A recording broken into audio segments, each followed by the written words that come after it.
Chapter 22. The next thing the Sterlings heard was that Valancy had been seen with Barney Snaith in a movie theater in Port Lawrence and after it at supper in a Chinese restaurant there. This was quite true, and no one was more surprised at it than Valancy herself. Barney had come along in Lady Jane one dim twilight and told Valancy unceremoniously if she wanted a drive to hop in. I am going to the port. Will you go there with me, plus or minus? His eyes were teasing, and there was a bit of defiance in his voice.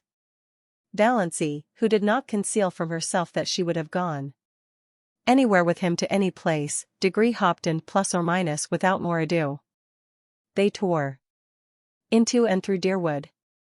Mrs. Frederick and Cousin Stickles, taking a little air on the veranda, saw them whirl by in a cloud of dust and sought comfort in each other's eyes. Valancy, who in some dim pre-existence had been afraid of a car, was hatless and her hair was blowing wildly round her face. She would certainly come down with bronchitis and die at Roaring Abel's. She wore a low-necked dress and her arms were bare. That Snaith creature was in his shirt sleeves, smoking a pipe. They were going at the rate of 40 miles an hour, 60, Cousin Stickles averred. Lady Jane could hit the pike when she wanted to. Valancy waved her hand gaily to her relatives. As for Mrs. Frederick, she was wishing she knew how to go into hysterics.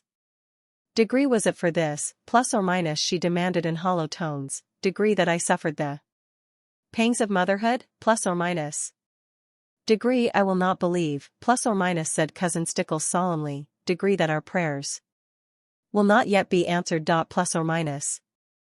Who underscore will protect that unfortunate girl when I am gone, plus or minus, moaned Mrs. Frederick. As for Valancy, she was wondering if it could really be only a few weeks since she had sat there with them on that veranda, hating the rubber plant, pestered with teasing questions like black flies, always thinking of appearances, cowed because of Aunt Wellington's teaspoons and Uncle Benjamin's money, poverty-stricken, afraid of everybody, envying Olive, a slave to moth-eaten traditions, nothing to hope for or expect. And now every day was a gay adventure. Lady Jane flew over the 15 miles between Deerwood and the port, through the port. The way Barney went past traffic policemen was not holy. The lights were beginning to twinkle out like stars in the clear, lemon-hued twilight air. This was the only time Valancy ever really liked the town, and she was crazy with the delight of speeding. Was it possible she had ever been afraid of a car? She was perfectly happy, riding beside Barney. Not that she deluded herself into thinking it had any significance. She knew quite well that Barney had asked her to go on the impulse of the moment, an impulse born of a feeling of pity for her and her starved little dreams.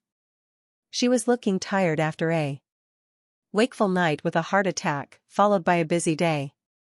She had so little fun. He'd give her an outing for once. Besides, Abel was in the kitchen, at the point of drunkenness where he was declaring he did not believe in God and beginning to sing ribald songs. It was just as well. She should be out of the way for a while. Barney knew Roaring Abel's repertoire. They went to the movie. Valancy had never been to a movie. And then, finding a nice hunger upon them, they went and had fried chicken, unbelievably delicious, in the Chinese restaurant. After which, they rattled home again, leaving a devastating trail of scandal behind them. Mrs. Frederick gave up going to church altogether. She could not endure her friends' pitying glances and questions. But Cousin Stickles went every Sunday. She said they had been given a cross to bear.